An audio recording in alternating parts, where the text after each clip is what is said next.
Péssimo de aquisição. Perdeu o timing de fazer o que a galera do digital está fazendo. E aí você pega hoje, assim, é muito interessante. Porque você pega, assim, grandes players do digital que faturam muito mais do que uma startup olhando para a tecnologia. E não precisa de um investidor para, por exemplo, fazer. Então, a startup fica naquela do tipo, não, eu preciso fazer uma rodada de investimento para criar alguma coisa. E aí você pega, tipo, um Primo Rico, por exemplo, que começou aqui muito... criando aqui, olha o tamanho desse andar, tanto de empresa que tem aqui dentro, vindo do digital. Você pega um Joel J, mesma coisa. Você pega um Pablo Marçal, que vai virar possivelmente prefeito de São Paulo, mesma coisa. Você pega um Fint, acho que são grandes nomes. Não que eu concorde com tudo que todos falam, não que eu goste de todos, mas eu respeito muito a história. A entrega de resultado. Eu acho que a startup, no geral, no Brasil, a gente produz pouca tecnologia. Bem menos do que qualquer outra parte do mundo que eu já fui. E os nossos negócios aqui são negócios assim muito... Cara, vamos dizer assim, eu nem chamaria de startup. Muitas startups assim são mais uma automação de um processo com um front-end bonitinho. Eu vi um meme uma vez que dizia que tipo, uma boa planilha do Excel resolve mais problema que várias startups. Assim. Exatamente. Então, acho que tem uma interseção, assim, um momento de que a galera da startup está se ligando um pouco de que tem oportunidade dentro do digital, principalmente para aquisição. E existiu um conflito antes, né? Não é que existe um conflito, mas assim são mundos muito separados. Uhum. Então, do tipo assim, a maior parte das startups que a gente tem hoje olha muito para B2B, e aí B2B não é um negócio que você vende muito via rede social, então meio que não conversava, tinha um certo preconceito dos dois lados. Tipo assim, o startupeiro era visto como aquele cara do tipo... Não gera lucro. Exatamente, prejuízo, etc. O cara do digital é visto como aquele cara do tipo assim, tá vendendo Messias, curso de fazer curso. Então tem um... É o bendito dos coaches, né? Onde é que tá a minha câmera agora? Tá aqui? Essa aqui. Faz umas imagenzinhas pra mim. Videozinhos, horizontal, vertical, foto. Tá bom. Aí acho que você só não passa na frente das câmeras. Não. Faz uns ângulos. Só não derruba nada, a gente já derrubou aquilo ali, não foi legal, não. Faz uns ângulos diferentes, assim. Esse daqui é ao vivo ou é gravado? É gravado. Como é que tá a tua agenda hoje, Theo? Cara, até às 11 eu tô tranquilo, assim. Às 11 eu tenho um call, mas também se atrasar um pouquinho não tem problema. Às 11, tá. Show. A minha é 3 ou é 1? Ah, tá.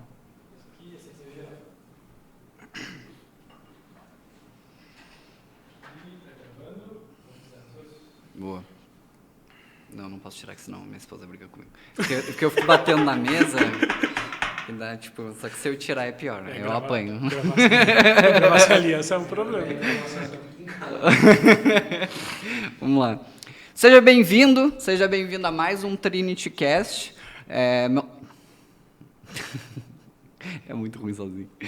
Só uma dúvida, tá um pouco alto aqui o microfone, é assim mesmo? Tem que dar uma sujinha na cadeira. Na cadeira? A cadeira sobe.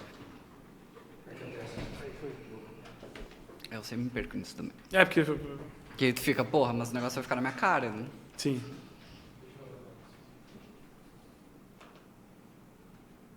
Boa. E agora, qual que vai ser a pauta? Eu tô com música, porque eu quero ir pro Vale do Silício, mas eu quero ir pro Earnout também, eu quero ir pro esportes. Acho que a gente era pra ter começado falando e depois a gente... tipo, dá play e depois a gente resolve. Cara, você escolhe. O que você quiser falar, assim, não, mas acho que... a gente desenrola. Dá bom. Seja bem-vindo a mais um Trinity Cast. Eu sou o Matheus... Esqueci de apresentar a empresa. Seja bem-vindo a mais um Trendcast, o podcast da melhor agência do Brasil. Agora eu não posso mais falar do mundo, porque me chamaram de arrogante. Estou proibido de falar do mundo, porque é cedo ainda, e também a gente tem que saber o nosso lugar, né? Meu nome é Matheus, hoje eu estou sozinho, estou sem o Léo, estou sem host, e hoje a gente está com o Rodrigo Terron. Terron? É assim que fala? Terron. O Rodrigo, ele tem uma trajetória muito absurda, assim, eu não tinha noção da magnitude. Eu queria que tu desse um resumão, assim, da tua história. A gente já vinha trocando uma ideia de, cara, Vale do Silício e esportes, e aí vem para venda de empresa, entra na Hot City, o cara fez centenas de milhares de hackathons pelo mundo inteiro. Então eu queria que tu desse uma bio para nós também do que é. Bem-vindo, muito obrigado pelo teu tempo, imagino que deve ser loucura, assim. E é um prazer te receber aqui, Rodrigo. Boa, boa. Primeiramente, obrigado pelo convite, Matheus, parabéns aí pelo podcast. Bom, é difícil resumir um pouco, mas vamos lá. Eu sou empreendedor, antes de tudo, né? Comecei a empreender em 2014. Acho que desde muito pequeno eu sempre fui muito apaixonado por tecnologia e pelas possibilidades que a tecnologia ela possibilita, assim, o que você consegue criar a partir da tecnologia. Mas eu vim de uma origem muito simples, né? Então não tinha como começar trabalhando com tecnologia. Então eu tive uma carreira que começou ali no call center, fui operador de telemarketing. Sendo operador de telemarketing, eu paguei minha faculdade em análise e desenvolvimento de sistemas e fui trabalhando e crescendo dentro do call center. Então, Mas tu chegou a atuar como dev, assim, antes? como dev diretamente, não, mas cheguei a desenvolver. Eu trabalhei muito com banco de dados, com parte de dados, enfim. Mas cheguei a desenvolver. Bem menos, talvez, do que um desenvolvedor de carreira. Mas o que aconteceu? Eu trabalhava no call center, então eu estava atendendo ligação. Aí, um dia, já estava fazendo faculdade, falou, pô, a gente tem uma posição aqui chamado de control desk, né, que é um agente de tempo real. Você não quer testar? E aí era um cargo um pouco mais administrativo, ainda ficava no meio da operação ali com os operadores, mas eu controlava as pausas, eu ficava olhando se as ligações estavam entrando e gerando relatório e dados disso. A partir disso eu virei um assistente de planejamento, virei um analista, e aí quando eu virei um analista, eu trabalhei muito com Excel, e aí dentro do Excel você tem o Visual Basic que você programa. Então, você fazia ali as macros, mas a gente fazia uns CRMs, criava ali pequenos sisteminhas para automatizar os processos dentro ali da operação. Virei coordenador e gerente da área de planejamento. Aí, como gestor da área de planejamento, ali eu era muito próximo da área de tecnologia. Então, quase que, diariamente eu estava ali intermediando, porque o call center é medido por produtividade, né? E aí começou a surgir muita coisa de tecnologia, então, um uso de chatbot, o que dá para automatizar ali de URA. Em que ano isso? Cara, eu tenho muita dificuldade com... Não, mas falou mas eu acho que 2010, 11, 12... Mais Caraca, esse falar período... de URA, de chatbot em 2010, 11 é muito... Já se falava... É bem menos tecnológico, assim. Então, por exemplo, URA já se falava há bastante tempo, né? Chatbot, muito mais automação de chat mesmo. Então, assim, aí se o cara pudesse negociar uma dívida sem ele fazer uma ligação. Então, quando eu trabalhava na Intervalor, que foi a última empresa que eu trabalhei, eu acho que em 2013 a gente lançou o primeiro portal de negociação online do Brasil. E aí você já conseguia negociar por chat. Só que era um chat meio burro, né? Ele não tinha aquela interação de fazer uma conversa. Ele tinha ali quase que aperte um para cá, aperte dois. Sim, então. Né? Vários if ali, if else. Mas a gente já testava, a Intervalor, que é a empresa que eu trabalhava, assim, o Bento, que era o CEO, hoje um grande amigo, ele sempre foi uma pessoa muito voltada para a tech. Então, a Intervalor sempre testava coisas de tecnologia. Então, foi a primeira empresa a fazer portal de negociação, foi a primeira empresa a testar o conceito de omnichannel, do tipo assim, por que eu não posso começar uma negociação no chat, terminar no e-mail, mas fazer um pedaço na ligação, né? Então, a gente testava muita coisa de tecnologia. E aí foi um período muito legal da minha carreira, porque eu me vi crescendo, eu comecei a ganhar bem financeiramente, né? Então, vim de uma origem muito simples. Aí, de repente, estava ganhando um bom salário, estava feliz profissionalmente. Só que aí, quando foi ali mais ou menos 2014, eu comecei a sentir que se eu não parasse naquele momento para empreender, eu ia provavelmente receber mais uma promoção, crescer um pouco mais e eu ia ser mais difícil, porque você começa a ganhar mais, você muda o teu padrão de vida. Então, eu já tinha mudado o meu padrão de vida, eu já tinha um salário de gestor ali de uma área de planejamento. Então, assim, eu já estava ali numa zona um pouco mais confortável do que o começo da minha carreira. E aí foi um momento que eu literalmente cheguei para o Bento, que era o CEO da empresa, e falei, Bento, eu estou indo empreender. E aí ele super me apoiou, foi um cliente, eu saí de funcionário, virei fornecedor na empresa. Depois fiz várias coisas ali com eles. Um dos hackathons que a gente organizou bem depois foi com a própria Intervalor, que foi para falar do futuro da cobrança digital. Então, a gente foi trazendo esse contexto de tecnologia. Mas, nesse momento, eu falei assim, cara, a vontade de empreender era maior do que eu. Assim, chegou um ponto que eu falava, cara, eu não quero ganhar mais uma promoção, não quero já tinha uma equipe grande na época, eu fazia gestão de uma equipe de quase 30, 35 pessoas. Aí, literalmente, eu saí, em 2014, ainda não era tão sexy falar de startup, trabalhar em startup, não tinha assim grandes cases, não tinha hubs de inovação no Brasil, como hoje tem o Cubo, tem o InovaBra, tem o Google Campus.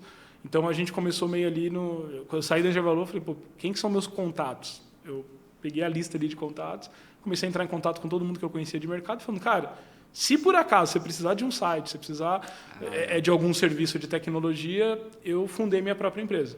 Que era uma software house, né? Era quase uma agência de marketing, Uhum. só que por eu gostar muito de tecnologia, eu fui puxando para o lado do software house. Chegou uma hora que a gente já não fazia marketing. Mas no comecinho, a gente chegou a fazer campanha, a gente chegou a fazer material para Facebook, para LinkedIn. Então, tinha ali um aspecto um pouco de agência. Viramos a chave para software. Aí, começamos a trabalhar primeiro qualquer site. O cara quer fazer uma landing page, a gente fazia. Uhum. E aí a gente foi indo, aplicativo, API, e aí a gente foi nichando para atender startup. Uhum. Aí já tinha, 2015, abriu o Cubo, então já tinha esse conceito de hub, começou a agrupar as startups num lugar. Eu comecei a chegar ali e falar, cara, se estiver precisando de mão de obra de tecnologia, eu tenho um time aqui para te atender. E aí a gente foi alocando talentos dentro das equipes.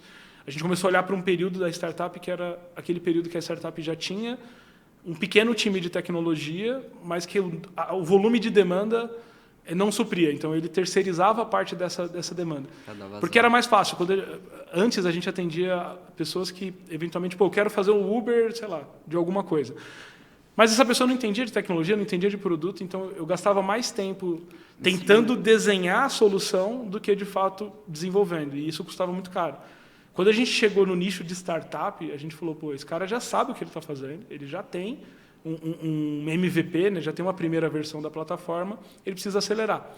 E eu comecei a ficar muito imerso nas comunidades de programação, então eu tinha facilidade de atrair bons desenvolvedores, que era algo que a startup não conseguia. Então, assim, se você pensa em 2015, um desenvolvedor de carreira, um cara que estava trabalhando num banco, estava trabalhando numa grande empresa, ele falava, cara, não vou pedir as contas aqui para, sei lá, entrar numa sala ali com 3 doidos aqui, né, que estão fazendo um aplicativo que vai mudar o mundo e ele vai mudar o mundo, mas não consegue me pagar um salário.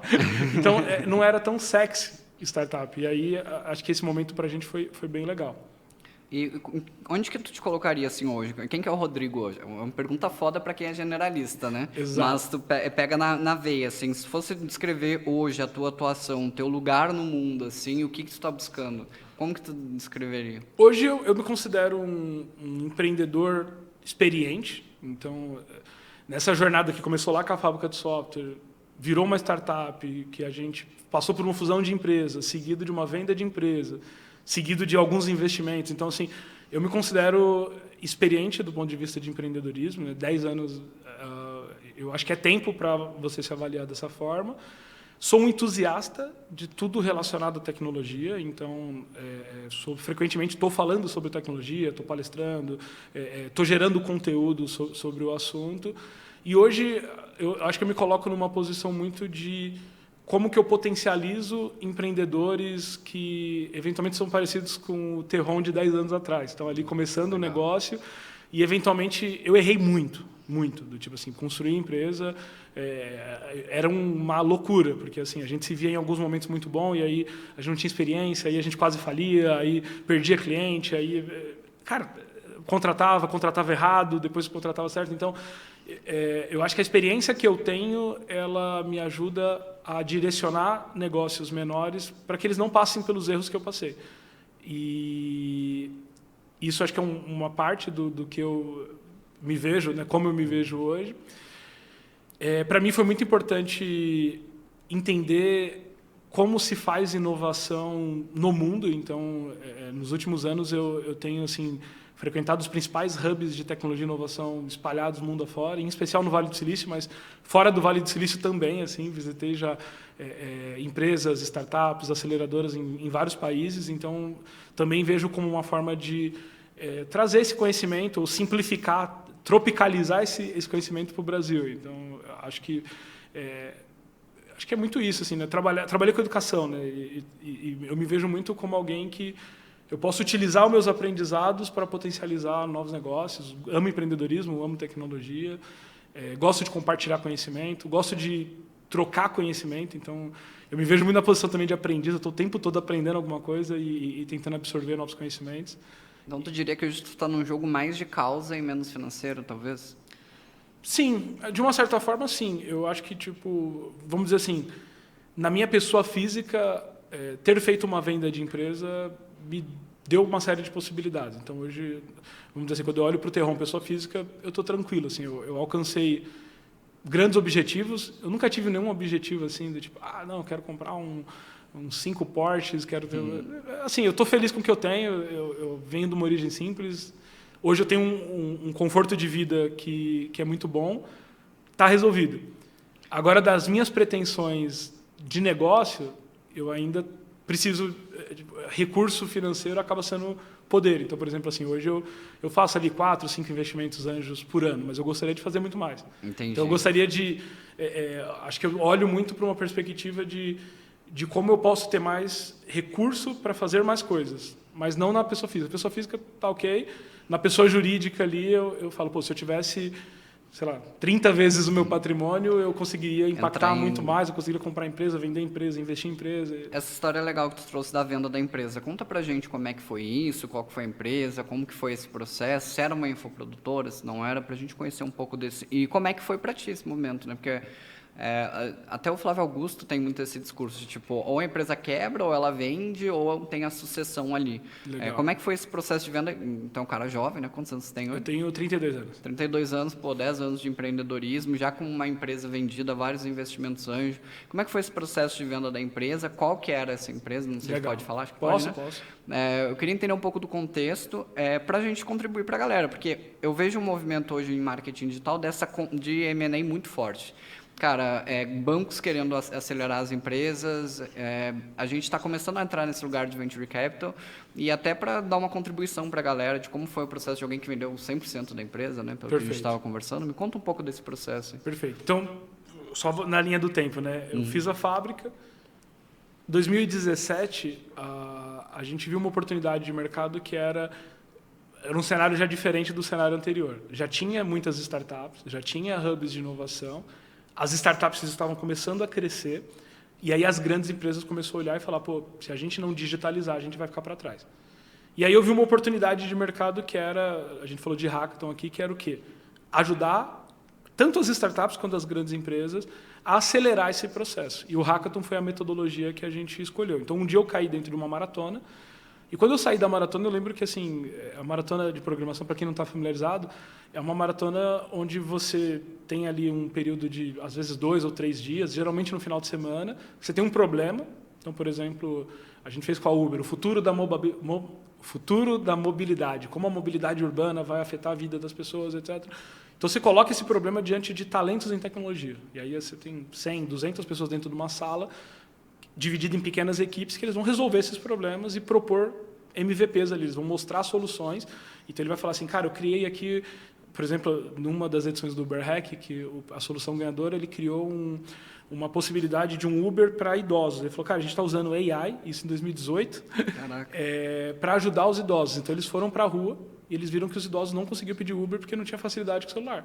E aí uma coisa muito básica, ele falou, cara, e se a gente tivesse uma forma dele ligar, falar por voz, e aí a gente usar a tecnologia para transformar isso numa requisição e o Uber ir lá e levar o idoso. Então, eles criaram essa solução, depois a Uber até criou algumas funcionalidades parecidas, etc. Então, assim, foi muito legal. Mas aí eu participei de uma maratona dessa e eu falei, cara, isso é muito poderoso. Eu vou começar a incentivar os meus clientes a organizar. E aí eu chegava para as empresas e falava, cara, você deveria organizar uma maratona de programação, você deveria fazer um hackathon. E aí, assim, não demorou muito, uma empresa falou assim, cara, legal, organiza aí para mim. Aí eu falei, tá bom, eu organizo. E aí fiz um primeiro evento, desse primeiro evento veio outro, e entre 2016, 2017 até 2020, a gente fez mais ou menos aí umas 150 maratonas presenciais em muitos estados do Brasil. Então, a gente fez muita coisa em São Paulo, mas a gente fez muita coisa no Rio, Recife, Brasília, Porto Alegre, Belo Horizonte, enfim, rodamos aí diferentes estados, Florianópolis. Então, o Hackathon ele funcionava como um recurso de aquisição de talentos para as empresas E para os jovens, né, para os desenvolvedores, ele é um Uma lugar de experiência portfólio, e né? de aprendizado muito profundo, de network. Então, assim, quando eu ia falar para a empresa, eu falava assim, cara, fazer um hackathon, ele não só te vai gerar mão de obra, pessoas. Você vai se posicionar. Então, por exemplo, assim, quando a Uber, por exemplo, fez o Uber Hack, eu lembro que ela teve projeto do Uber Hack que virou projeto de lei em favor da mobilidade. Então, a Uber se posicionou. Falou assim, cara, eu não quero só que a Uber cresça, eu quero que a mobilidade no Brasil melhore. Então, você se posiciona. É um evento que tinha muita mídia, PR, então, assim, a gente cansou de receber TV dentro dos nossos eventos, para entender do tipo, cara, o que esses jovens estão criando aqui, o que essas pessoas 3 dias acampado aqui. Exatamente. Né? Então, tinha uma coisa muito de marca, branding. Era uma forma de você gerar um valor para o time. Então, assim, você estava fazendo um hackathon da Uber, mas o time da Uber estava lá olhando e falando assim, cara, esse cara fez um protótipo em 2 dias. Então, E o meu time muitas vezes leva... Simplificou o processo. Então tinha assim, uma lista de benefícios muito expressiva para a empresa. Era uma forma de se relacionar com o parceiro. Então, por exemplo, assim, a Uber, olha que legal, durante o Uber Hack, a Uber foi lá e puxou a Localiza, que era um grande parceiro da Uber. A gente fez, na época, Santander, o Santander puxou os parceiros do Santander. A gente fez o Itaú puxou parceiro. A gente fazia o hackathon da Globo. Eu lembro que a Globo puxou o Google, que é um parceiro. Então, assim, é um ambiente de teste. Você pode testar novas tecnologias. Às vezes, você vai fazer uma nova funcionalidade. Você não pode jogar isso direto em produção. Você tem que testar. Então, cara, vamos testar aqui inteligência artificial na minha plataforma? O hackathon é esse ambiente. E é um ambiente controlado. É um ambiente que... E a empresa sai com vários possíveis projetos, né? Tipo, eu tava pensando aqui, tipo, cara, é tipo rede social, né? Tipo, não, pô. É muito poderoso. Então, assim, é uma metodologia assim que mudou minha vida. Hoje, acho que tudo que eu sou, eu devo a ter passado por essa jornada, porque se eu estou falando que foram 150 hackathons presenciais, cada hackathon tinha lá 15, 20 projetos, assim, são centenas de milhares de projetos. E a gente ali até 2020, a gente agrupou quase 50 mil pessoas impactadas com os nossos eventos. Então, a gente tinha, hoje, esses talentos que participavam, e frequentemente, assim, eu vou num evento, às vezes no Brasil, às vezes fora, alguém me para e fala assim, cara, deixa eu te falar uma coisa, você não vai lembrar de mim, mas eu participei de um hackathon da Xiaomi e mudou minha vida. Hoje eu trabalho na área de tecnologia por causa disso. Hoje eu fundei minha empresa por causa do hackathon. Tem empresas que os sócios se conheceram num hackathon que a gente fez. Então, assim, mudou minha vida e mudou a vida ali de muitas pessoas. Veio a pandemia. Puta, e aí, como é que faz? A gente tinha criado um software, então a gente tinha uma plataforma. Foi muito fácil fazer o que a gente fazia presencialmente acontecer num ambiente online. E foi muito interessante, porque no começo da pandemia a galera falava assim, cara, você salvou minha vida, porque eu estava aqui, burnout, depressão, trancado, desempregado, e aí eu entrei num hackathon, conheci uma galera, interagi, e aí teve um efeito assim, muito legal, porque o nosso hackathon ele era geralmente local. Eu fazia um hackathon em São Paulo, um hackathon em Florianópolis. Quando eu fazia um hackathon online, aí vinha um brasileiro que estava lá em Amsterdã, um brasileiro que estava lá em Berlim, um brasileiro que estava nos Estados Unidos, um brasileiro que estava no Amazonas, e aí todo mundo trabalhando junto para criar a solução. Então a gente começou a fazer isso online. Eu falei que a gente fez 150 em quase 4 anos. A gente fez quase 100 maratonas em 9 meses de pandemia ali. Para mim foi muito louco, assim. Eu acho que eu nunca aprendi tanto na vida, porque a gente fazia 7, 8 lives por dia. Então, assim, era live, ia... Cara, esse aqui é a abertura do hackathon não sei o quê. Esse aqui era o encerramento desse hackathon. Não, e o pau? Você dá pau em todos, né? Como é que era isso? Não, porque era simultâneo, mas com públicos diferentes. Então, assim, eu tinha, 200 pessoas participando do hackathon do iFood. Tinha um head de cada um deles, né? E aí a minha equipe ficava ali. A gente ficava acompanhando todos os hackathons aí já não era um hackathon de 3 dias. Então, tinha hackathon de 2 dias, 3 dias, 1 semana, 10 dias. Então, a gente fazia essas maratonas simultaneamente. Aí, a gente fez. Quando chegou no final de 2020, acho que 2020 foi um ano muito bom, porque a gente aprendeu muito, a gente cresceu, a gente faturou alguns milhões, assim, com uma margem muito alta, porque o evento era online, então a gente conseguiu otimizar muito a nossa estrutura. E aí tinha um dinheiro no caixa, mas a gente começou a ficar muito cansado, porque era muita live. E a gente sentiu que as pessoas estavam ficando cansadas. Do tipo assim, o cara falava, por favor, para de organizar, porque eu já participei de 20 hackathons e eu não aguento mais participar. Mas quando eu vejo o que vocês vão fazer, eu me inscrevo. E essas pessoas, elas pagavam para se inscrever ou não, era mais gratuito? Todos os... Cara, vocês geraram muito lead, hein? Sim, Caraca. e gerava muito valor para as pessoas. Sim, super. Aí, chegou nesse momento, eu sentei com os meus sócios e falei, cara, vamos pivotar. Aí, eu falei, né, do presencial a gente tinha mais ou menos 50 mil. A gente demorou 4 anos para chegar em 50 mil pessoas, a gente demorou 9 meses para ter 150 mil pessoas na nossa base.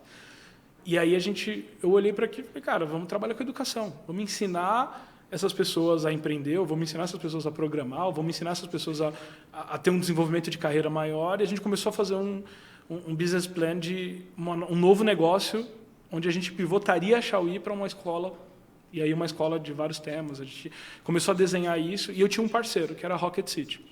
A Rocket City era um infoproduto de ensino de programação, que nasceu lá no Fórmula de lançamento. Então, o Robson, que era o CEO, que é um cara hoje super respeitado dentro do digital, ele viu aquilo, juntou com 2 desenvolvedores e criou esse produto. Estava crescendo bastante e era um grande parceiro nosso. E aí ele já estava no estágio assim, faturando milhões também, a Rocket City. Já estava no Platinum ali, fazendo toda uma estratégia. Só que, do lado da Rocket City, ele queria ser mais startup. Ele falava assim, pô, a gente quer virar de fato uma escola, a gente quer ter plataforma, a gente quer, se possível, ter uma rede social para os devs, quer ter um ambiente de aprendizado, quer usar toda a tecnologia, tudo que a tecnologia permitir para aprendizado, a gente quer ter dentro da Rocket City. E quero trabalhar com o mercado. Do lado da Xiaoyi, a gente atendia as maiores empresas do Brasil, a gente estava super bem posicionado. Então, eu cheguei para o Robson e falei, literalmente, Robson, tem uma notícia que eu acho que é uma notícia um pouco ruim. A gente vai virar concorrente, porque eu estou parando com o modelo de negócio de Hackathon e eu vou entrar no modelo de negócio de educação. A gente pode continuar sendo parceiro, mas assim, provavelmente ali vai ter algum tipo de conflito de interesse. E aí ele falou assim, Terron, pô, bem legal você falar isso, porque a gente está precisando também crescer e talvez a gente possa fazer uma fusão, talvez a gente possa juntar Xiaoyi e Rocket City. Eram 2 empresas muito bem vistas na comunidade técnica de desenvolvedores. E aí eu gostei da ideia, porque eu acho que quando você junta a força, você faz mais. E foi o que aconteceu. A gente fez uma fusão. Eram 2 empresas com mais ou menos 15 pessoas cada uma. A gente virou um time de 30. E a gente foi de 30 a 100 em menos de um ano, com faturamento crescendo, com mais tecnologia. A gente melhorou muito os métodos de como a gente entregava a educação. E aí vem a questão do exit, né, da venda da empresa. No final ali, mais ou menos no meio de 2021, na verdade, a gente começou a chamar muita atenção do mercado, porque eram 2 cara, empresas. Eu lembro, eu era fascinado, cara. Eu vi um criativo da Rocket City e falei, esses caras são bons. Porque era tudo muito... Eu não sei explicar. É um quê de didática, eu achava as coisas muito bem editadas, o audiovisual muito bem trabalhado, porque em 2021 tinha aquela coisa, não, com o celular dá para produzir conteúdo, Exato. dá para fazer uma live. E vocês já viam com essa pegada audiovisual muito forte e muito herdado, que a gente estava falando do Hackathon, né? Que, tipo, a experiência do evento de vocês era muito imersiva. Era muito pró-comunidade. Então, a gente... Eu participei de vários CPLs de vocês. Ah, que vários legal, da Rocket legal. City. Assim, eu olhava e falava, puta, esses caras são muito bons, cara. E aí, acho que em 2021, a gente já não era mais um infoproduto, a gente já era uma escola, a gente já estava concorrendo com as outras escolas, a gente já estava muito avançado. E aí, chegou um momento que acho que toda startup começa a falar, cara, será que eu deveria pegar dinheiro? Porque 2021 era aquele ano que começou a surgir muita escola de programação, e aí começou algumas escolas a levantar muito capital. Então, você tinha uma Tribe levantando milhões, você tinha uma Alura com grandes investimentos. E a gente, por mais que faturava muito, tinha uma margem de lucro alta, a gente falou assim, se a gente tiver que investir em tecnologia, a gente vai precisar de mais dinheiro. Então, a gente começou ali, conversa com um fundo, conversa com outro. Aí, um dia surgiu um fundo, o nome dele é Riverwood, é um fundo americano. Hoje, eles têm 1,5 bi para investir em startup na América Latina. Caraca. Eles procuraram a gente e falaram assim, cara, eu gosto do modelo de negócio de vocês. Vocês não estão interessados em... Primeiro eles falaram em investimento. Você está interessado em investimento? Só que o tamanho do cheque deles, que é um cheque mais ou menos de 100 milhões de reais, era muito grande para o nosso tamanho.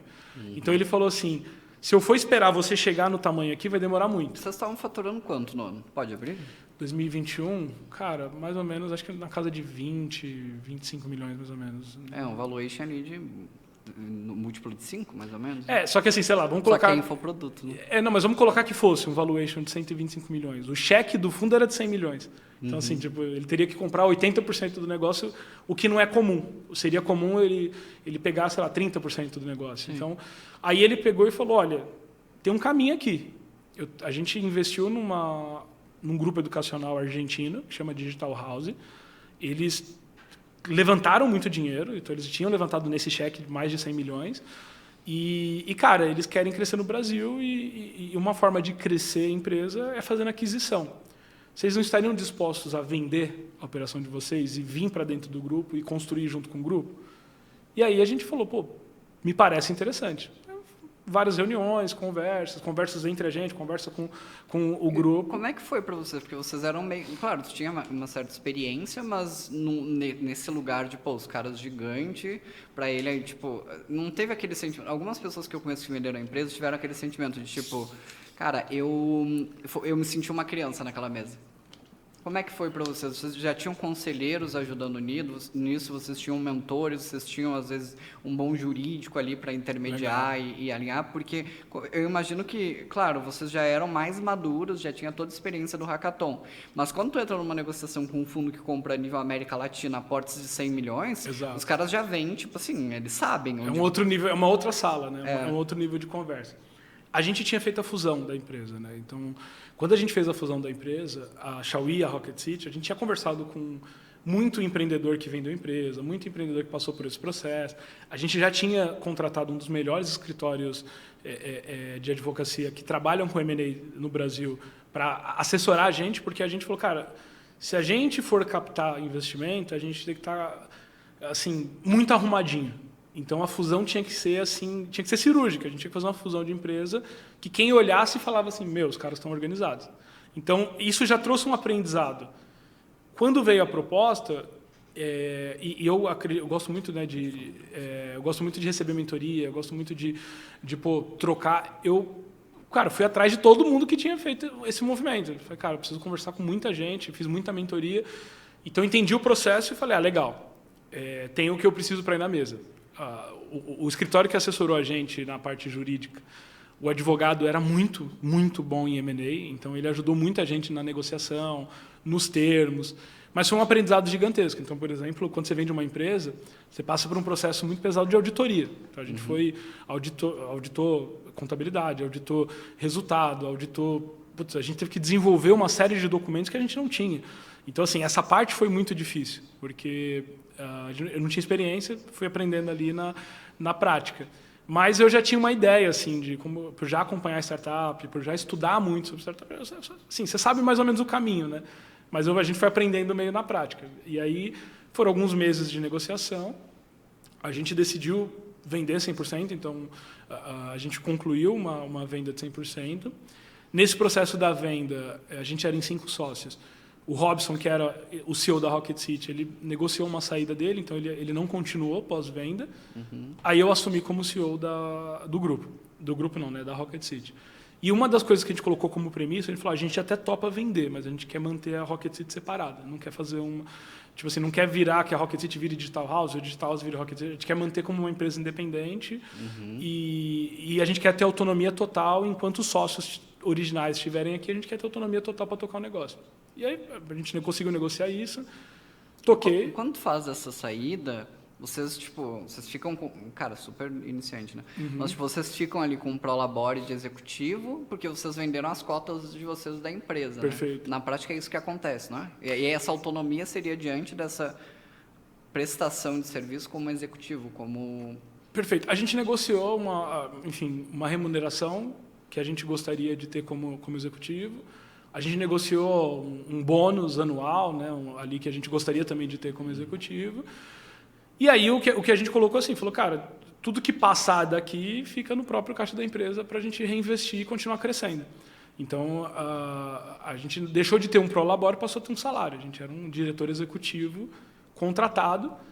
A gente deixou de ser sócio da Rocket City, mas parte do pagamento foi ações do grupo. Então, a gente passou a ser acionista do grupo maior.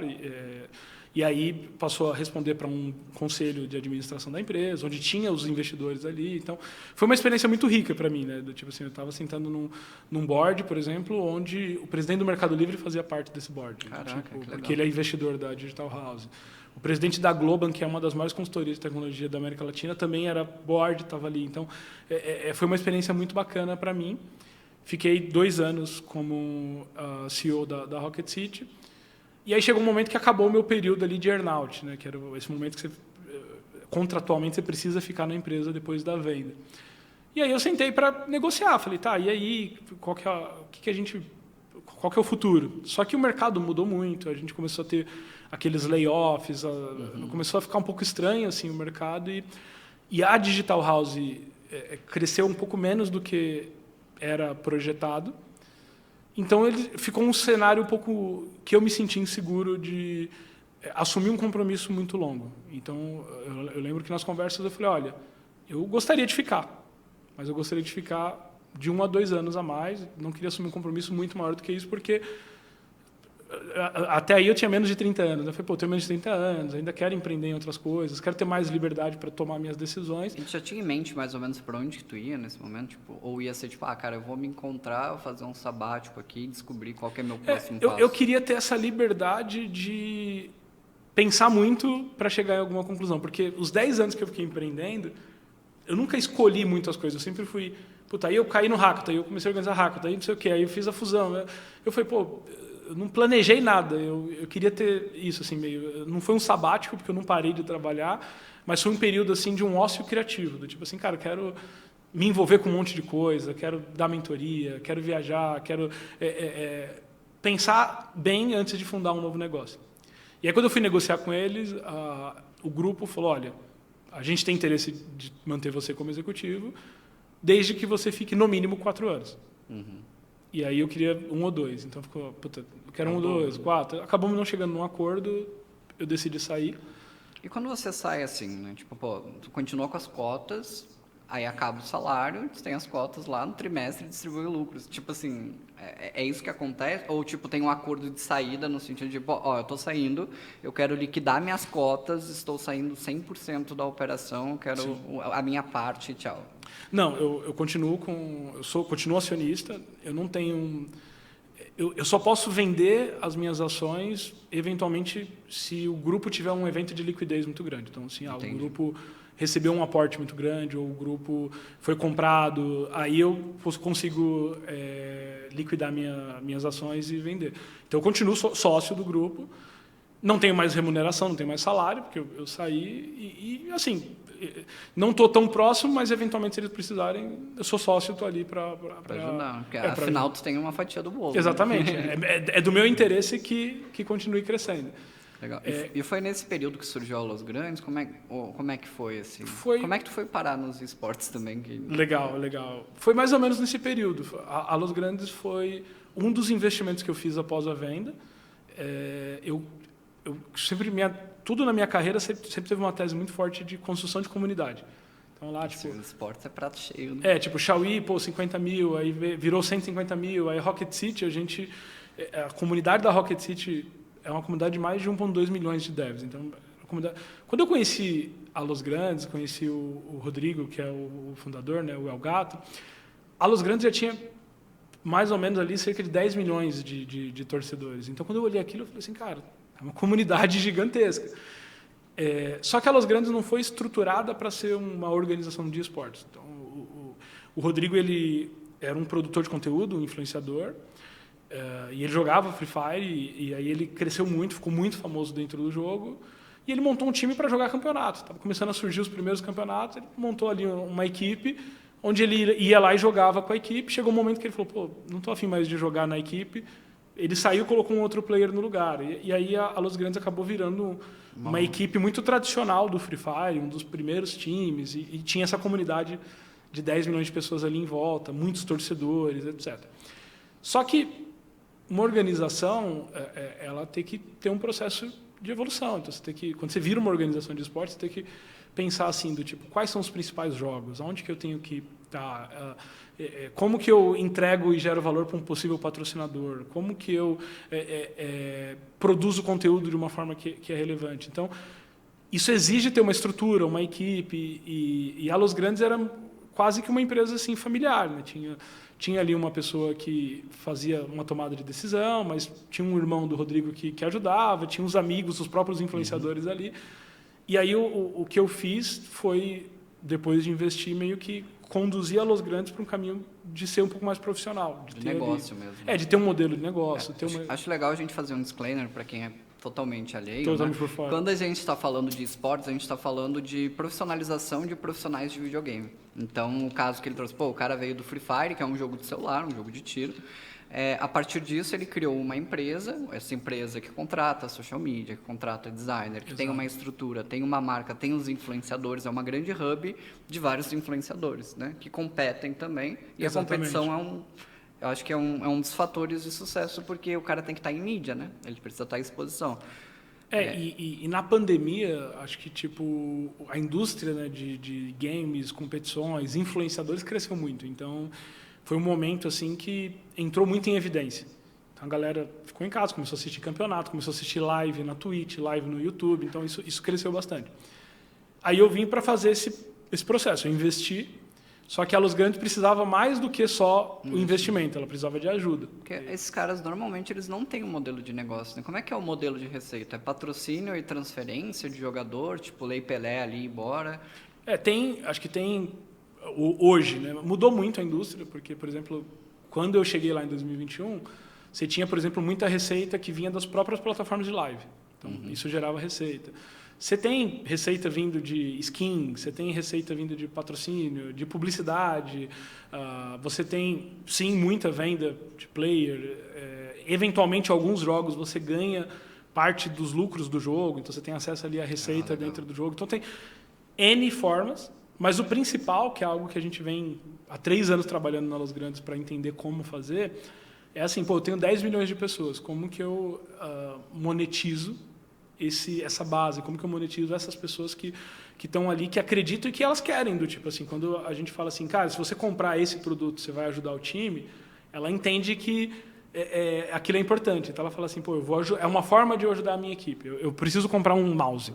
Legal.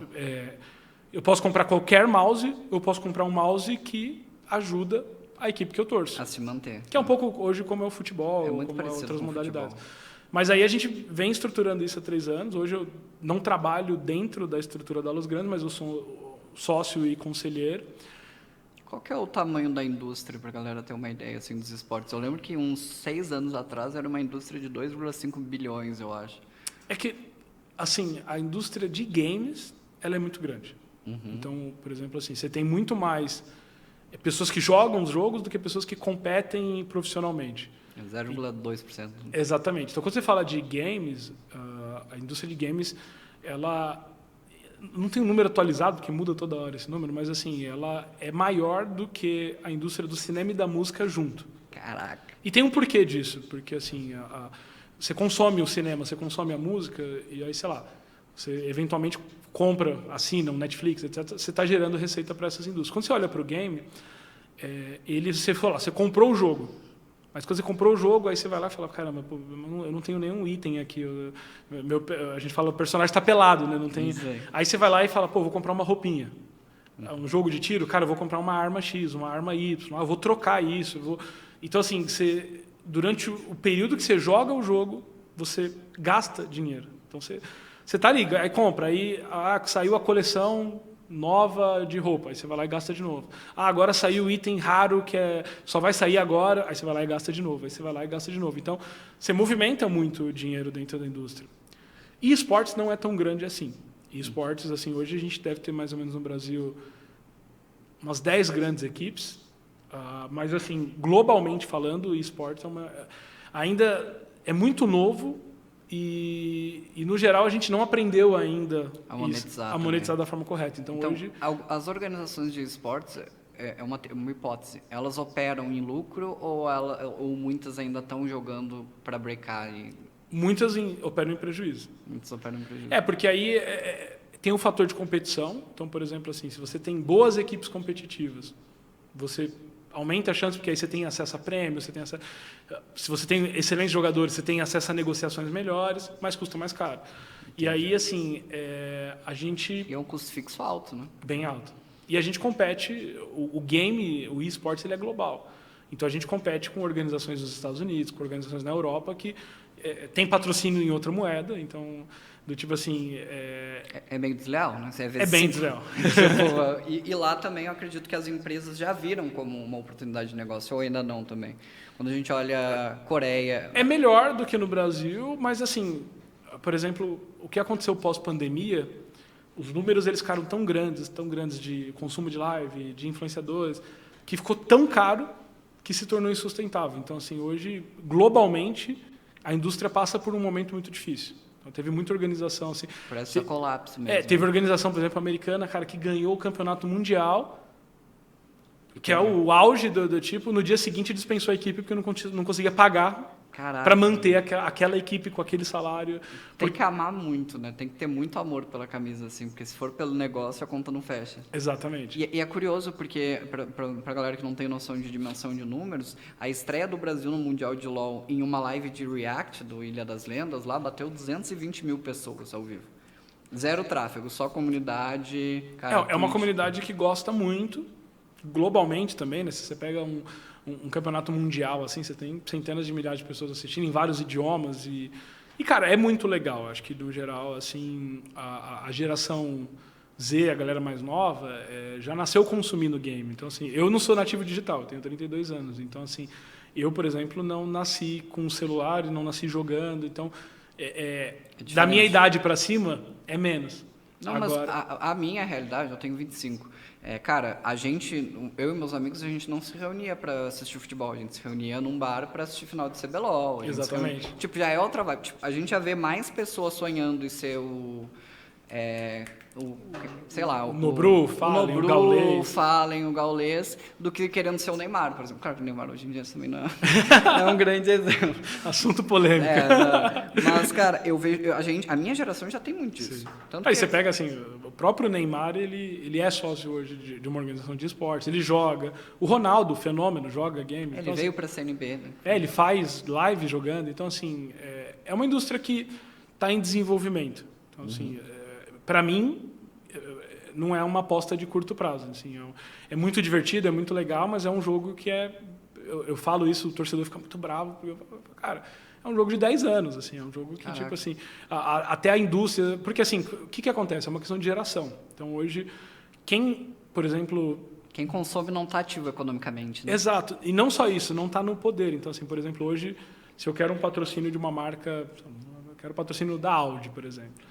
Hoje, o cara do marketing da Audi, ele ainda é uma pessoa que é de uma geração anterior. Então, ele fala assim, eu vou patrocinar, sei lá, patrocinar o futebol, porque a Audi patrocina o futebol há muitos anos.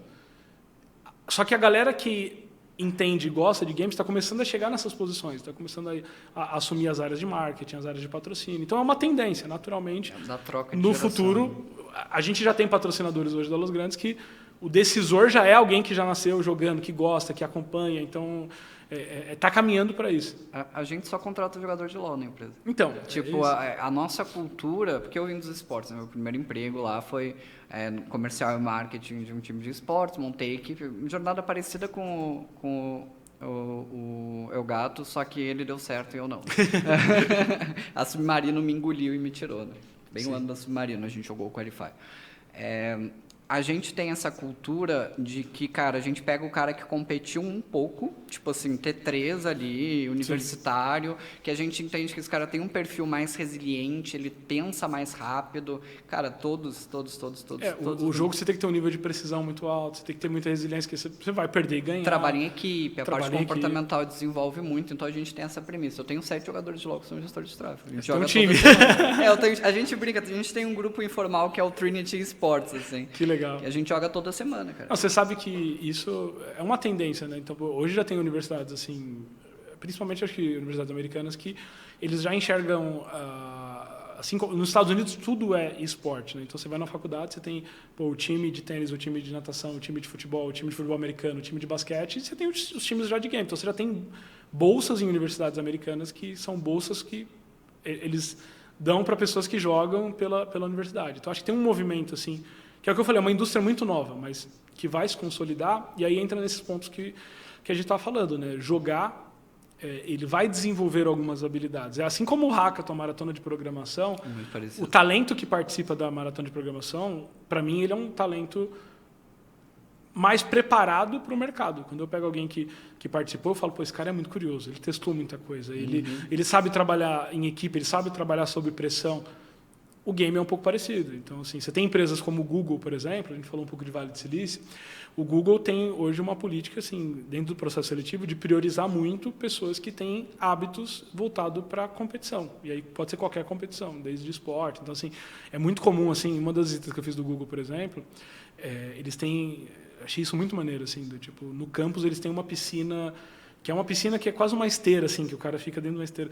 E eles falaram, cara, é porque a gente tem não sei quantos ex-nadadores aqui dentro que ainda mantém e pratica. Então, assim, é muito incentivado você ter um hábito esportivo dentro da cultura do Google.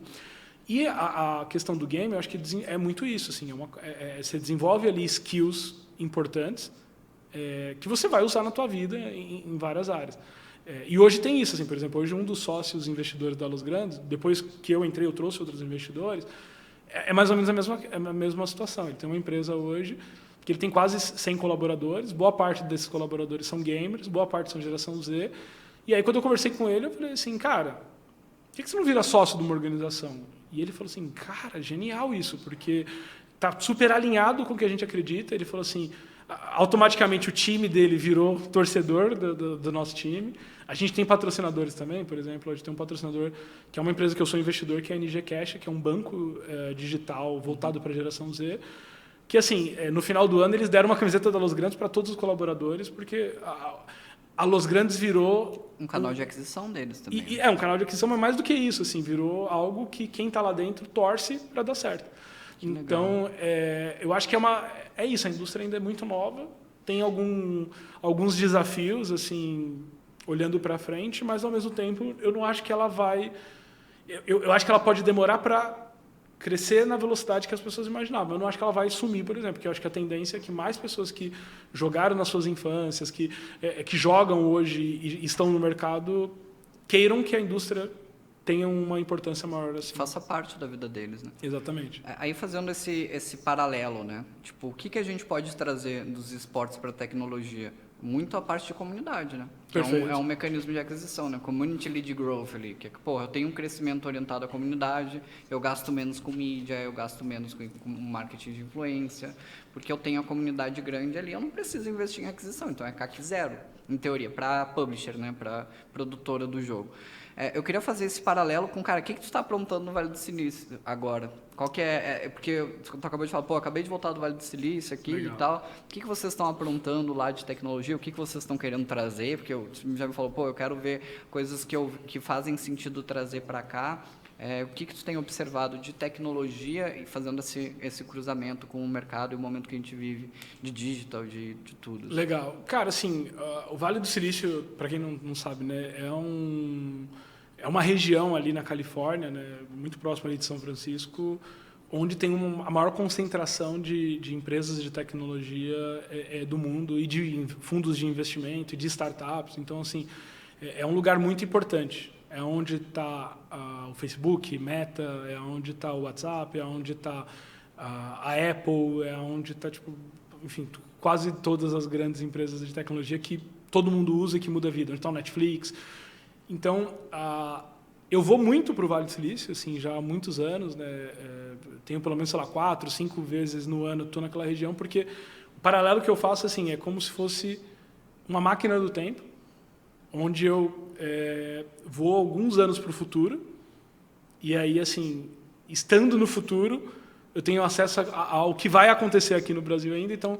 E tu já viu isso acontecer na prática? Tem algum caso muitas assim, vezes, de tipo, assim. Cara, estourou alguma coisa no Vale do Silício, deu 6 meses, estourou no Brasil? Cara, muito. Por exemplo, 2021, eu fui em abril para lá, e aí, assim, a grande discussão, na semana que eu estava lá, era uma carta que a Y Combinator, que é a maior aceleradora de startups lá do Vale do Silício, mandou para todo mundo ali da região, falando, galera, o tema da carta era The Winter is Coming, né? O inverno está chegando, onde eles falavam do quanto a indústria, pós-pandemia, indústria de tecnologia, ia passar por um momento difícil e que as empresas iam ter que se adaptar, iam ter que reduzir, ia ter que otimizar as coisas, em paralelo ia vir essa questão da inteligência artificial. Então, isso foi em 2021.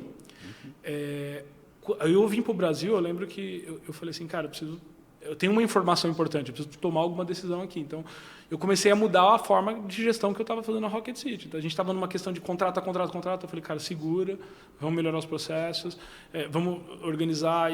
E aí, assim, passou, isso foi abril, quando foi mais ou menos outubro, novembro, começou as demissões em massa, as empresas começou a faltar dinheiro, não tinha dinheiro do investimento. Não, o ROAS caiu absurdamente, porque o CPM, o lead, ficou extremamente mais caro. Né? Exatamente. Então, assim, isso foi uma das coisas que eu vi, que eu voltei e com essa informação eu consegui me antecipar a um momento futuro.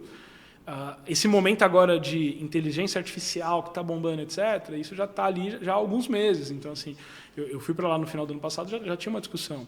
Tem uma discussão que já tem alguns anos, que está muito forte lá no Vale do Silício, que é a questão de clima. De, tipo assim, cara, startups, empresas que estão olhando para questões climáticas, e isso é super importante. E aqui climática, ainda... tipo... Aquecimento global, como isso vai afetar o futuro, como evitar desastres, como o desastre que a gente teve agora no Rio Grande do Sul. Eu sou gaúcho, né? Então, pensa que tipo assim, isso está sendo discutido lá acho que desde 2020 que eu vejo discussão, assim, pós-pandemia. Primeira vez que eu voltei no Vale do Silício, na verdade foi começo em 2021, já tinha vários eventos falando de clima, etc. E você fala, cara, tipo, por que os caras estão falando de clima? Por que agora e nessa intensidade? E aí a bomba história, a gente fica, caraca. E aí a gente vê, então assim, não só o Vale do Silício, eu acabei de voltar de Israel. Eu fui numa delegação, fui convidado pela embaixada para uma delegação representando o Brasil para falar específico sobre empresas empresas voltadas para clima, mas para questões de sustentabilidade. E uma das coisas assim que está acontecendo em Israel agora, hoje Israel tem mais ou menos 8 mil startups. Caraca. E eles estão incentivando e investindo no maior número possível de empresas que estão olhando para as situações climáticas, situações do planeta. Então, hoje já representa 10%. Já tem mais de 800 startups em Israel olhando para essas questões. Então, lá eu vi startup que está olhando para água. Então, como que eu otimizo, como que eu faço algum tipo de trabalho ali para os rios, etc.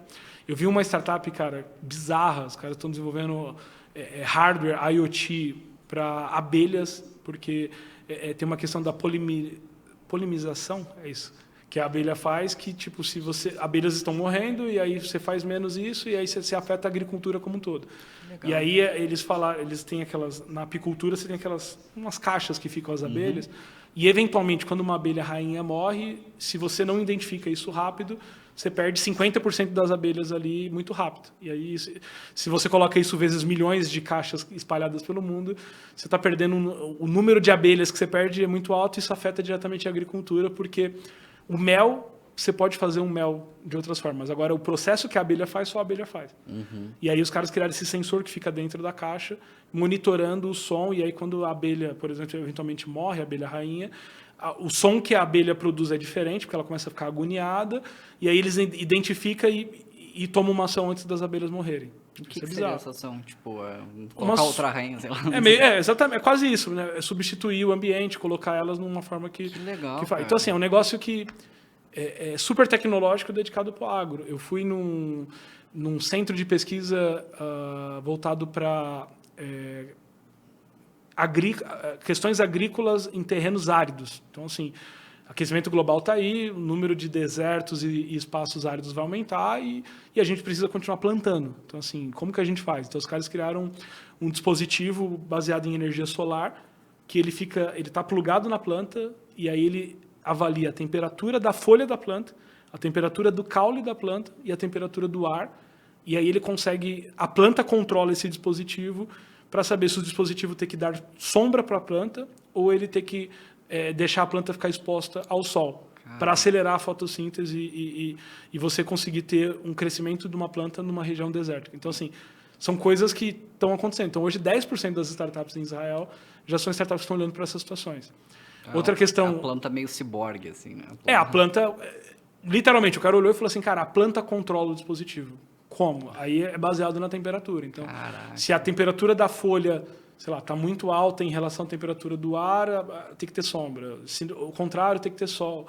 Porque, assim, é importante que a planta tenha sombra, é importante que a planta tenha sol. Só que hoje, quem controla isso, né? Então, numa plantinha em casa, você faz isso, né? Do tipo, cara, tá muito quente, eu vou pôr esse vaso aqui na sombra. Imagina 1 milhão de... Agora, se você tem E aí eles estão olhando nisso, tipo, cara, a gente vai ter que plantar no deserto. Como que a gente faz para plantar no deserto? Legal. A gente visitou uma incubadora só de food tech, né? Então, hoje, por exemplo, é bizarro, assim, o cara mostrou assim, falou, para fazer um sanduíche de peru, de peito de peru, se gasta hoje mais ou menos 600 galões de água. Caralho. Porque você tem a água para o plantio do alface, a água para a fabricação do pão. Então, assim, como que a gente muda essa questão? Como que a gente produz alimento de uma forma que não seja tão agressiva para a natureza? Então, esse é um tema que, assim, globalmente está sendo discutido. Não, tem um lance da carne também, não tem? Que a galera tem feito tipo uma carne vegana, é carne, tipo uma impressora 3D, assim. E a carne baseada em planta, né? Então, isso foi muito legal. A gente foi num dos lugares e ele falou assim, cara, deixa eu te mostrar uma coisa. Ele falou assim, a gente não precisa que 100% das pessoas passem a comer carne baseada em planta. Mas, por exemplo, um hambúrguer, que hoje é 100% carne, se ele passa a ser 60% carne e 40% proteína não animal, o impacto disso no número de gado, etc, é gigantesco. Que aí reduz o gasto de água, reduz toda e aí a questão da carne, cara, é muito bizarro, porque assim, o que é ruim da carne em relação ao planeta? É a quantidade de emissão de gás carbônico na atmosfera. Então, para ter um espaço de gado, você está emitindo gás ali o tempo todo e aí você precisa de alguma forma reduzir. Então, assim, são questões que são urgentes. O planeta está falando, cara, pelo amor de Deus... Me ajuda. Me ajuda. E aí, assim... te ajudar, né? Esse é um exemplo de coisa que, quando você vai nesses hubs de tecnologia, está muito gritante, está todo mundo olhando para isso, e que aqui ainda no Brasil, a gente está um pouco atrás. O Brasil é um país agro, gigantesco, mas, assim, a gente ainda não colocou... Embora tenha muitas empresas voltadas para o agro e levando tecnologia para o agro, a gente ainda não está olhando com a lente de prioridade que precisaria ser utilizada. Por quê? Eu acho que um pouco essa questão da distância que a gente tem com esses movimentos globais, assim, do tipo... Desastres, né? Então, por exemplo, é o que eu falei, eu vou no futuro quando eu estou nesses ambientes. Eu olho... Então, por exemplo, eu visitei uma fábrica de bateria elétrica para carros elétricos. Assim, cara, assunto de carro elétrico, reduzir a emissão de gás... Né? Cara, está muito em alta, mas aqui a gente ainda está um passo atrás. Seja por, às vezes, questão financeira, seja acesso à informação. Então, nem todos os empreendedores têm essa oportunidade. Eu me vejo como alguém que tem uma oportunidade. Assim, quando, por exemplo, sei lá, a embaixada me convida para ir lá, é muito legal, assim, mas me traz uma responsabilidade, por exemplo, de falar num podcast aqui. Você está representando o Brasil lá, né? Exatamente, e de compartilhar essa informação, porque por alguma questão tem um ruído de comunicação que a gente ainda não está fazendo o que deveria fazer aqui. É uma coisa interessante. O Vale do Silício ele olha muito para problema e solução, né? Tipo, eu tenho um segmento e aí, cara, as startups estão obcecadamente tentando buscar uma solução para um problema. Como que essa galera olha a aquisição? Porque já que a gente está falando de ver produto, de ver o futuro, cara, beleza, eu tô lá no Vale do Silício, eu tô 2 anos na frente. Como que essa galera olha a aquisição, retenção, a parte de growth e crescimento, que tu acha que às vezes pode ser algo para a gente modelar para os nossos negócios aqui no Brasil? Cara, acho que assim, o americano, não o americano, porque acho que as startups do Vale do Silício, uma das riquezas do Vale do Silício é a diversidade de nacionalidades que você tem dentro de uma empresa. Então, você está dentro de uma empresa, você tem pessoas de todas as partes do mundo. Mas eu acho que assim, o Vale do Silício ele é muito metodológico, ele tem muito métricas e KPIs que são acompanhados e é muito baseado em testar canais. Assim, eles estão o tempo todo testando e aprimorando e olhando de como conduzir. Eu acho que assim, isso faz com que as empresas elas cresçam numa velocidade muito rápida. Então, e tem a questão do benchmark, né? Então você olha assim, você fala assim, cara, por exemplo, você está lá dentro do Vale do Silício, é muito comum você marcar um café com uma pessoa, por exemplo, vou falar com um cara da Meta. E assim, cara, como que o Facebook saiu de 0 a 1 bi ou 2 bi de usuário em tão pouco tempo? Então você tem acesso a um pouco dessa metodologia. E tem um efeito no Vale do Silício que é muito interessante, que é o quê? Qual que é o ciclo? Você cria uma empresa, aí essa empresa cresce. E aí lá no Vale do Silício, a maior parte das empresas, elas distribuem ação para os colaboradores. E eventualmente, quando uma empresa dessa, ela é listada em bolsa, ela cresce numa proporção muito grande, os primeiros colaboradores, e os primeiros não os 30, os primeiros, sei lá, 500, às vezes 1.000 colaboradores que têm ação, muitos desses ficam milionários. Então, esse cara que criou o algoritmo desenvolvedor, de alguma coisa do Facebook, ele agora tem muito dinheiro. E aí ele sai do Facebook e ele faz o quê? Funda uma empresa.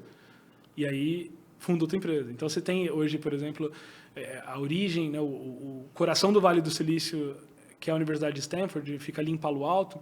Você tem a casa da HP, que foi onde começou a HP, aquela coisa da garagem, etc. Mas o que é muito importante disso? É que a HP ela deu origem para outras empresas. A partir da HP, outras empresas foram criadas. Aí você da cauda longa também, né? Aí você tem o que a gente chama de PayPal máfia, do tipo assim, por exemplo, o Elon Musk foi PayPal, mas assim, você tem dezenas de empresas que nasceram dos colaboradores do PayPal lá atrás.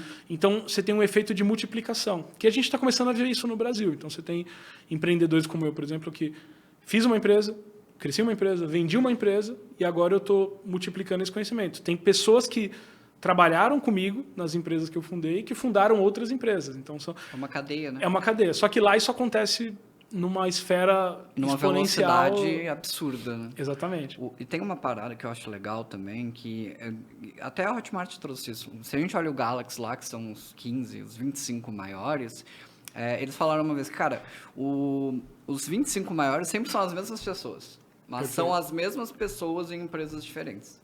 E muitas das outras pessoas que chegaram, os novos, são pessoas que foram mentorados por essas pessoas que já estavam lá. É um compartilhamento massivo de informação. E aí a gente tem um problema no Brasil, que é um problema latente, que é a questão da educação. Então, hoje, assim, tem dois problemas, na verdade. Acho que um problema é a questão de educação, porque um dos motivos pelo qual a gente acaba sendo lento é o fato da gente, às vezes, não ter talentos preparados. Então, eu acho que nesse ponto o mercado do digital tem feito um trabalho muito bom de compartilhar. Alguém descobre algo, transforma isso num playbook e aí vai ensinando, vai fazendo mentoria. E a gente tem um outro problema muito grande assim que também atrasa a gente, que é o quê? Hoje a gente perde muito talento em tecnologia e de outras áreas para o mundo. Então, assim, tem brasileiros indo embora do Brasil, ou às vezes nem indo embora, mas trabalhando aqui para empresas que estão fora. Porque $5.000 para uma empresa dos Estados Unidos não é nada. Exatamente. O brasileiro é R$25 mil, um salário de executivo. Né? Exato. E a gente perde esse talento, e aí tem uma questão do inglês. A gente não fala inglês no Brasil como... A maior parte dos lugares que eu fui no mundo tem o seu idioma nativo, mas o inglês ele é uma segunda língua que boa parte da população fala. E aqui a boa parte da população não fala inglês. E aí o que acontece? A gente não traz talentos de fora, então a gente perde... É um gargalo parecido com um cenário de LoL, né? Exato. A gente não compete com o mundo, a gente só treina com Latam, né? Exatamente. E aí a gente não consegue criar essa ambiência, essa equalização, porque, cara, a gente não tem acesso aos caras. Né? Exatamente isso. Isso é um problema muito grande, assim, algo que eu venho falando já há muitos anos, eu, tipo assim, cara, a gente precisa, melhorar a questão da educação no Brasil, a gente precisa ter perfis diferentes, e aí quando essa questão da diversidade de nacionalidades é muito importante. Então, assim, quando você traz ali dentro de uma mesma equipe pessoas de diferentes países, isso é muito rico do ponto de vista de inovação, porque são experiências de vidas diferentes, são bagagens diferentes agregadas numa empresa. E, de alguma forma, a gente precisa ter o inglês ali para a gente trazer esses talentos, né? Então, assim, hoje o Brasil ele fica meio afastado do mundo, né? A gente é um país que fala português, mas assim, o volume de países que fala português não é tão alto. A gente não fala inglês. Geograficamente, a gente está afastado, então a gente está longe dos Estados Unidos, a gente está longe da Europa, a gente está longe da Ásia. A gente está lá embaixo, né? Exatamente. E a gente está longe da própria América Latina, porque a gente não se comunica da forma que deveria com os países da América Latina. Então, por que isso acontece? Você acha que é a distância física mesmo, de quilometragem, ou é um pouco de cultural, assim? Acho que é um pouco da cultura, tem a questão do idioma, né? Então, por mais que o espanhol é muito próximo do português, é muito mais fácil os países da América Latina que falam espanhol falarem espanhol entre eles do que a gente se adaptar. Então, assim, a gente acaba sendo muito restritivo para oportunidades de negócio. Então, assim, às vezes, pensa um empreendedor, uma empresa que vem... Agora em Israel, né? Eu visitei lá em Israel uma universidade, que é a Universidade Hebraica em Jerusalém, e aí a pessoa que me recebeu, que é uma pessoa que faz projetos com startup, e falou, cara, é muito difícil levar uma empresa de Israel para o Brasil, porque a gente tem muita barreira de entrada, é difícil contratar, é difícil ter pessoas, é difícil... Aí o Brasil é muito complexo, né? Então, a gente tem um dos sistemas tributários mais complexos do mundo, é difícil. Então, assim, Sim. você vê muitas empresas assim que até tentam vir para cá, ou muitas desistem no meio do caminho, algumas se consolidam, mas, por exemplo, tem muita dificuldade, é uma moeda que está sendo muito desvalorizada. Então, acho que tem várias situações assim de Brasil que acaba atrapalhando no processo. Como é que importa se o cara... $1.000 aqui é 2% do Brasil, né? Exatamente. Não, é um pouco mais, acho que é 4. Tipo, porra, né? $1.000 é 2% do Brasil e quanto que é o salário mínimo lá? Dos Estados Unidos? Acho que é $590, né? Não, acho que é mais. Acho que eu acho que é perto de $1.000. Eu não tenho certeza. O salário mínimo dos Estados Unidos é o senior daqui, dependendo. Então, é muito complexo, assim. Daí tem a situação... Tipo, o país tem uma questão de segurança pública, então, assim, as pessoas não querem... Até querem vir aqui, mas, por exemplo, não se vem morando aqui, aí tem a questão do idioma, tem a questão da complexidade, tem muitos problemas. O buraco é bem mais embaixo. O que é bom no sentido de que problema é oportunidade, então assim, você tem muita coisa para resolver. Por exemplo, quem está aqui tem a oportunidade de empreender e fazer coisas relevantes. E eu acho que a gente tem feito isso, criado boas empresas, o Brasil tem se destacado. É ruim porque a gente, de alguma forma, parece que a gente está meio desconectado do mundo. Assim, Mas a gente é o terceiro país que mais usa rede social no mundo, né? Terceiro ou quarto. Tipo, mas para se comunicar com quem está aqui. Exato. E a gente fica preso, tipo, na bolha ali. Mas a gente usa muito, cara, em tempo, assim. Eu acho que o reflexo disso é o que a gente vive no marketing digital hoje, né? Que cresce muito com social e tal. Exatamente. Inclusive, eu acho que o Brasil, ele tá muito à frente. Eu não sei, tipo assim, é um debate que eu tenho com a galera aqui. Cara, o Brasil tá atrás dos Estados Unidos. Os Estados Unidos têm algo a ensinar pra gente de mercado digital, de educação, de infoprodutos, de funil de vendas. Porque quando eu olho, assim, eu acho a gente muito maior que eles. Só que eles falam globalmente, né? O mercado endereçável do americano é o mundo todo, praticamente. Claro que não Exato. é todo mundo que fala inglês, mas a fatia, né, o mercado endereçável dele é muito grande. Quando a gente olha o Brasil, cara, a gente tem um movimento agora da galera indo pro mercado hispânico. Né, que aí, pô, a barreira é um pouco menor, é uma movimentação, mas de complexidade, assim, de estrutura. Tu acha que a gente está atrás em algum momento ou tu acha que a gente está, inclusive, na frente? Eu acredito que em marketing, assim, em publicidade no geral, design e tal, eu acho que a gente está um pouco à frente ainda. Assim. Eu acho que o brasileiro é muito criativo, isso ajuda. Eu acho que nesse modelo que eu falei de empresas um pouco mais... ser menos infoprodutos, ser mais negócios, ter plataformas, ter software, os Estados Unidos está à frente. Tá? Tanto que a gente... Maturidade... a própria, assim, a gente tem buscado esse conhecimento lá fora. Né? Então, a própria fórmula do lançamento veio de lá. Acho que a forma de... essa coisa de área de membros, plataformas, etc. A referência é americana. Acho que em termos de volume, talvez a gente tenha um volume muito grande de pessoas que compram. Assim, e eu não sei se isso é bom ou ruim, porque isso abre uma porta para muita gente vender produtos de baixa qualidade. Então, assim, o americano, por exemplo, assim, dentro da área da programação. Então, um bootcamp nosso da Rocket City lá, que era, sei lá, $3.000, $4.000, a gente olhava o benchmark do americano, que era $10.000. Por quê? Porque é um produto que tem uma base... pedagógica muito maior, tem uma validação muito maior. Então, assim, o americano, no geral, ele... Não o americano, né? Mas acho que, assim, olhando a perspectiva de mundo, eu acho que a galera tem uma preocupação muito maior em entregar algo que tem uma base acadêmica, científica, validada. E aqui a gente acaba do tipo... O brasileiro, ele é oportunista. Então, assim... eu fiz uma coisa que deu certo... cara, eu vou vender um curso disso e não sei se é o jeito certo de fazer, mas assim... Foi o jeito que eu fiz, né? E de uma certa forma, o brasileiro, no geral, ele quer sempre o atalho, do tipo assim, o brasileiro nunca quer o caminho mais difícil, né? E isso acaba sendo muito ruim, porque a gente acaba absorvendo muito conhecimento incompleto, a gente se torna muito generalista, e aí a gente trabalha muito meio que uma tática de, como eu vou enganar o próximo cliente. Então, e isso quebra uns bons, né? Porque o cara, eu já vi isso acontecer muitas vezes. O cara tem muito conteúdo. Exato. Ele tem profundidade, ele tem. E não entrega. Por quê? Porque a pessoa não quer. É que nem um lance de dieta, né? Beleza, eu tenho 2 soluções ali. Eu tenho dieta e treino e eu tome 5 litros de água por dia e emagreça 25 quilos em 7 dias. O brasileiro sempre vai para lá. Né? E aí fica um dilema entre, eu preciso atingir a massa, só que a massa não quer ouvir. E a massa, às vezes, o lance do analfabetismo funcional ele é muito sério, né? Que aí entra na questão da educação, do tipo assim, a gente habitualmente, não vou falar gosta, mas a gente busca um caminho para ser enganado. A gente está sempre o tempo todo sendo enganado por querer o atalho e não querer seguir o caminho. E aí o atalho, às vezes, te leva para alguns lugares, mas às vezes te atrapalha, assim, você se perde no meio do atalho lá e pega o caminho mais longo. Sim. Nossa, muito louco. É engraçado, eu tenho falado muito sobre o Luciano Huck, né? Tipo, que eu tive uma parada antropológica de olhar a magnitude do Luciano Huck, lá, os programas, né? Pô, Lata Velha, não sei o quê. Cara, são programas que geram audiência, a gente tá vendo lá em casa, Ilhados com a Sogra. Cara, é um produto que gera audiência em cima de uma instabilidade emocional das pessoas. Tipo, e, cara, aprende, porque a gente é noveleiro, tem toda aquela coisa. Esse dilema é muito doido. Cara, a gente tá chegando no final. Eu acho que a gente tem que gravar mais episódios e dividir em macropautas. Com certeza. Seria muito bom. Acho que tem muita coisa para trocar. Tu é um cara profundo, é um cara inteligente, é um cara que... Pô, é um prazer topar o convite meio frio, assim. Eu falei, Kelly, eu quero levar o Rodrigo lá pro podcast. Toma um contato aqui, bora. Então, estou muito feliz que tu topou bater esse papo com a gente. Cara, uma aula. Eu sou uma pessoa muito criteriosa, eu sou muito chato com quem eu escuto e eu sentei para ouvir aqui.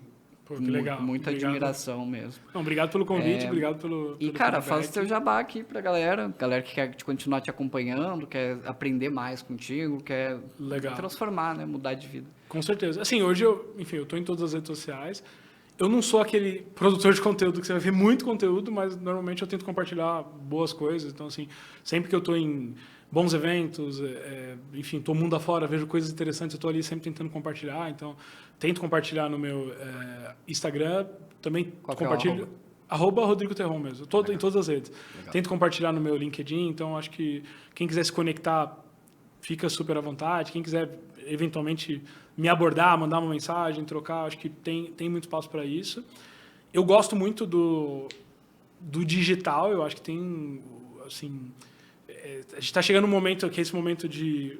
Os mundos que eu estou inserido, eles estão se conectando, né? Então, eu estou vendo muito isso. O mundo das startups, o mundo de creator economy, o mundo de digital. Então, isso é super legal. E quem quiser falar sobre isso, discutir, entender um pouco mais, eu sempre estou à disposição. Muito bom, muito bom. Rodrigo, obrigado mais uma vez, cara. Fiquem com esse episódio, assistam várias vezes. Muitos dos termos, talvez vocês não, né? Às vezes a gente não entende. Cara, é um conselho que eu dou, né? Você tá uma palavra-chave, né? Um termo de busca de aprender uma coisa nova que pode mudar a sua vida. Então, às vezes, não entendi uma coisa que o Rodrigo falou, não entendi uma coisa que o Matheus falou, vai anotando essas palavras, joga no Google, dá uma estudada, vai chegar num tempo que o seu repertório vai... naturalmente aumentar, porque você é curioso, né? Eu aprendi a programar assim, tudo que eu aprendi na minha vida foi com uma boa busca no Google. Exatamente. Eu acho que se você não se sentir desconfortável com o que você não sabe, talvez você está numa posição onde não vai te levar muito longe. Eu sempre aprendi isso, assim. Então, quando eu comecei para os Estados Unidos, cara, o inglês era o problema. Então, cara, não falo inglês, e agora? Aí, beleza, aprendi assim, tenho aprendido até hoje, mas aprendi a me comunicar em inglês, agora tem todos os termos, tem estudos, aí você precisa consumir, aí você começa a entender o que as pessoas estão falando. Então, assim, trocar de sala é algo muito importante. Se você está numa sala onde você entende tudo que as pessoas estão falando e talvez... mais inteligente. Talvez você até um dos que sabe mais da sala, você está na sala errada. Você não está na sala que vai te provocar, que você vai aprender. Você tem que estar sempre na sala onde você fala assim, cara, eu não estou entendendo quase nada do que eles estão falando. Essa sala é a sala que vai te desenvolver. A não ser que seja uma sala de doido, mas assim... Depende. Às vezes mas se provoca muito ao não óbvio, assim, do tipo, o óbvio é uma armadilha. Se está muito óbvio, cara, é uma armadilha. Você está meio num lugar ali meio perigoso. Agora, se, cara, não está tão óbvio assim, eu estou meio desconfortável, não estou entendendo tudo... Você está no lugar que vai te trazer algum tipo de aprendizado. E eu acho que isso é muito rico. Muito bom. Cara, eu ia perguntar se tu colocaria uma frase em um outdoor, mas eu acho que isso aí já cumpriu o propósito. Ficou meio grande a frase, mas ficou ótimo. Cara, muito obrigado, gente. obrigado. Não se esqueçam de se inscrever no canal, comentar o que vocês acharam do episódio, para o Rodrigo vir mais vezes, para a gente trazer mais pessoas como o Rodrigo aqui. E até o próximo. A gente tem mais um episódio agora sobre talentos, sobre recrutamento com a Kelly. Hoje a gente grava mais 2. Então, vocês vão vendo aí no próximo ciclo mais episódios saindo. A gente está tentando entrar numa camada cada vez mais profunda, mesmo sabendo que talvez isso não entregue tanto. A gente quer construir uma base de conhecimento mesmo, para que, cara, daqui a 4 anos as pessoas olhem e falem, puta, eles estavam falando disso. Então, muito obrigado pela audiência, muito obrigado ao Grupo Primo aqui por todo o apoio de sempre, o Gabrielzinho ali sempre dando uma força. E até o próximo. Vambora, valeu. Porra, muito bom. Cara, dava pra ir umas 2 horas mais. Dá.